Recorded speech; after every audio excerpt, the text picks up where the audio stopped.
ఆగ్నేయ బంగాళాఖాతంలో ఏర్పడిన అల్పపీడనం బలపడింది. ఇది పశ్చిమ వాయువ్యంగా పయనిస్తూ దక్షిణ బంగాళాఖాతంలో ప్రవేశించి వాయుగుండంగా మారుతుందని వాతావరణ కేంద్రం తెలిపింది. దీని ప్రభావంతో 3 రోజుల పాటు దక్షిణ కోస్తా, రాయలసీమతో పాటు ఏపీ, తమిళనాడు వ్యాప్తంగా భారీ వర్షాలు పడతాయని చెప్పింది. ఉత్తర కోస్తాలో పొడి వాతావరణం కొనసాగుతుందని పేర్కొన్నారు. కాగా వాయుగుండం తీరం దిశగా వచ్చే టైంలో వర్షాలు పడే అవకాశం ఉంది. వరి పంటను కోసే రైతులు అలర్ట్ గా ఉండాలని, లోతట్టు కొండ ప్రాంతాల ప్రజలు అలర్ట్ గా ఉండాలని విపత్తుల నిర్వహణ సంస్థ సూచించింది. 3 రోజుల పాటు సముద్రంలో అలజడి ఉండే నేపథ్యంలో మత్స్యకారులు వేటకు వెళ్లొద్దని హెచ్చరికలు జారీ చేసింది.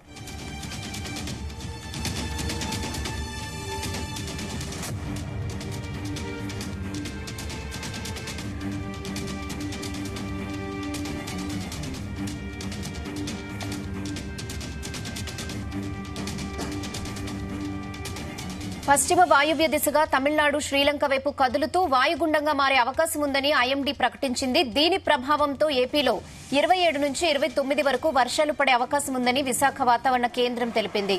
బంగాళాఖాతంలో ఏర్పడే అల్పపీడనం నవంబర్ 27న తమిళనాడు, శ్రీలంక తీరాల దిశగా పయనిస్తుందని భారత వాతావరణ శాఖ తెలిపింది. ఇది తుఫానుగా బలపడుతుందని వాతావరణ శాఖ నిపుణులు అంచనా వేస్తున్నారు.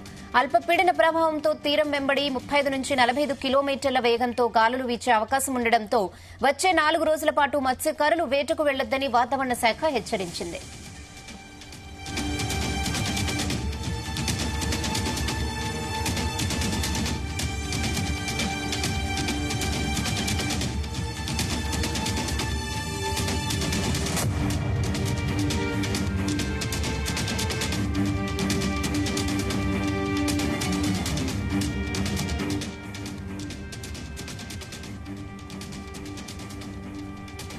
ఐఎండీ జీపీఎస్ ప్రకారం రాత్రికి వాయుగుండంగా మారి 26వ తేదీ సాయంత్రానికి బలపడనుంది. తరువాత మయన్మార్ వైపుగా వెళ్తుంది.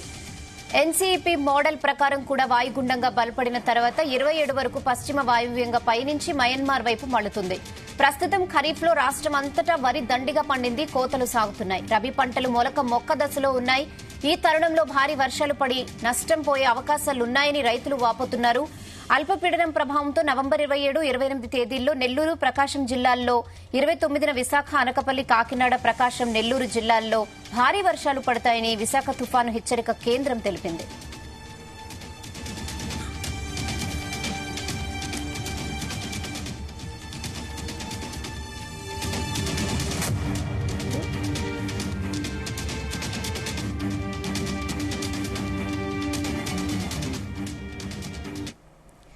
ఇదే విషయంపై మరిన్ని అప్డేట్స్ మా ప్రతినిధి నరేష్ అందిస్తారు. నరేష్.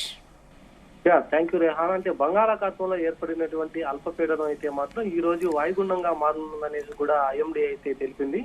మరో 2 రోజుల్లో కూడా వాయువ్య దిశగా కూడా కదులుతూ తమిళనాడు, శ్రీలంక తీరాల మీదుగా వెళ్లే అవకాశం ఉందని కూడా ఐఎండీ అయితే ఇప్పటికే తెలిపింది. దీంతో దీని యొక్క ప్రభావం కూడా ఎల్లుండు అంటే 26వ తేదీ నుంచి కూడా రాయలసీమ, కోస్తా జిల్లాల్లో భారీ వర్షాలు కురిసే అవకాశం ఉందనేసి పేర్కొంది. ఈ యొక్క అంటే రేపటి నుంచి కూడా సముద్రం ఎక్కువగా అలజడిగా ఉంటుంది. దీని ద్వారా మత్స్యకారులు కూడా వేటకు వెళ్లొద్దు అనేసి కూడా ఇప్పటికే సూచించింది. దీన్ని అంటే మత్స్యకారులు కూడా రాబోయేటువంటి 4 రోజులు అప్రమత్తంగా ఉండాలి, సముద్రంలోకి వేటకు వెళ్లకూడదు అనేసి కూడా ఇప్పటికే ఐఎండీ అయితే తెలియజేసింది.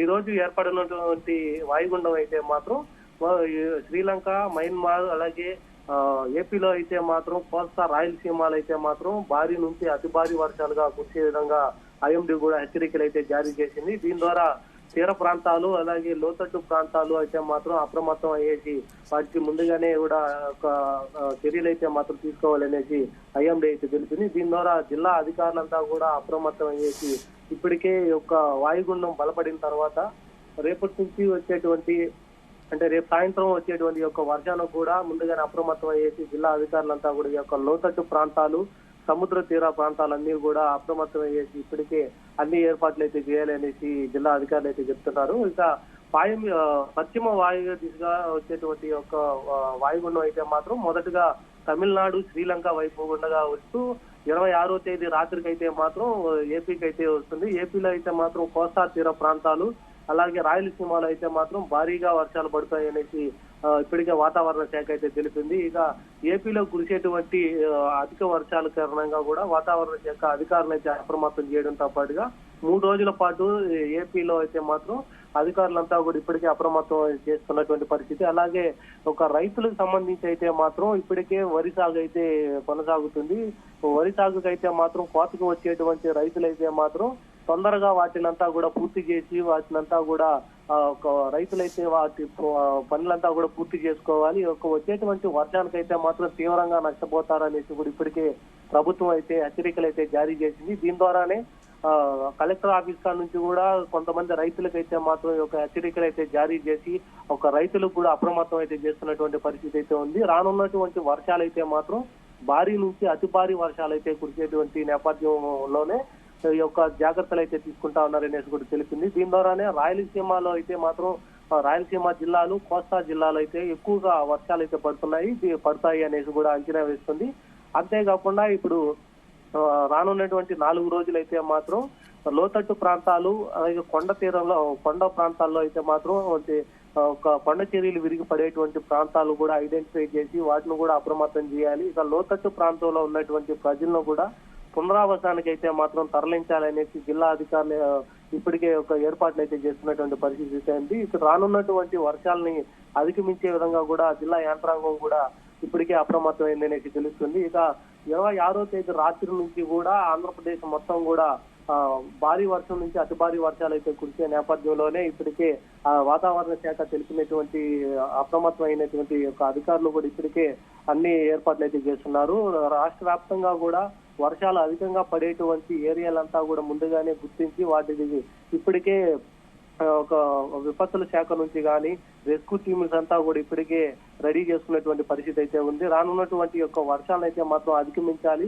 అలాగే రైతుల్ని లోతట్టు ప్రాంతాల్లో ఉన్నటువంటి ప్రజలంతా కూడా దీని నుంచి తప్పించాలనేసి కూడా ఏపీ ప్రభుత్వం అయితే తీసుకుంటున్నటువంటి జాగ్రత్తలు అయితే ఇప్పుడు మనకు కనిపిస్తా ఉంది. ఇక 27 నుంచి 29 వరకు ఏపీలో మొత్తం అంతా కూడా అలర్ట్ గా ఉండాలి అనేసి కూడా ఐఎండీ అయితే ఇప్పటికే తెలిపిన నేపథ్యంలో కూడా విశాఖపట్నం బీచ్ దగ్గర ఉన్నటువంటి ఏరియాలంతా కూడా క్లోజ్ చేయాలి.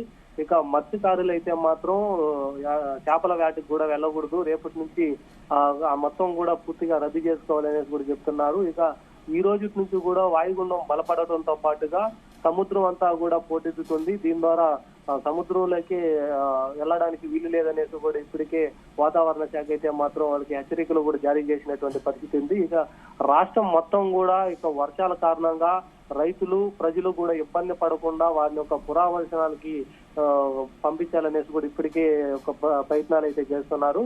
ఇక వరి కోసేటువంటి రైతులను అయితే మాత్రం ముందుగా అప్రమత్తం చేసి కోతకు వచ్చినటువంటి వరినంతా కూడా తొందరగా మాత్రం ఈ పనులంతా కూడా పూర్తి చేయాలి అనేసి ఇప్పటికే రైతులకైతే హెచ్చరికలు అయితే జారీ చేసిన నేపథ్యంలో కొంతమంది ఇప్పటికే నాట్లు వేసినటువంటి రైతులు వరి మొదటి దశలో ఉండేటువంటి రైతులంతా కూడా తీవ్ర నష్టం పోతారనేసి కూడా ఇప్పటికే ప్రభుత్వానికి అయితే చెప్పినటువంటి పరిస్థితి అయితే ఉంది. వాళ్ళకు కూడా వర్షానికి ఎవరైతే నష్టపోతారో వాళ్ళకంతా కూడా ప్రభుత్వం కూడా వారికి అండగా ఉండి ఆదుకుంటుందనేసి కూడా జిల్లా యంత్రాంగ అధికారులు అయితే మాత్రం తెలుపుతున్నటువంటి పరిస్థితి ఉంది. రానున్నటువంటి 3 రోజులు అయితే మాత్రం ఏపీలో కీలకంగా వర్షాలకైతే మాత్రం అప్రమత్తం అయ్యేసి ప్రజల్ని అలాగే రైతులను కూడా అప్రమత్తం చేసి వాళ్ళంతా కూడా గండాన్ని గట్టెక్కించే విధంగా కూడా చూసే విధంగా అధికారులు అయితే ఇప్పటికే నిమగ్నమైనట్టుగా కూడా తెలుస్తుంది. దీంతో రెస్క్యూ టీమ్ తో పాటుగా వాతావరణ శాఖ తెలిపినటువంటి 3 రోజులు అయితే రెస్క్యూ టీము అలాగే విపత్తుల శాఖ నుంచి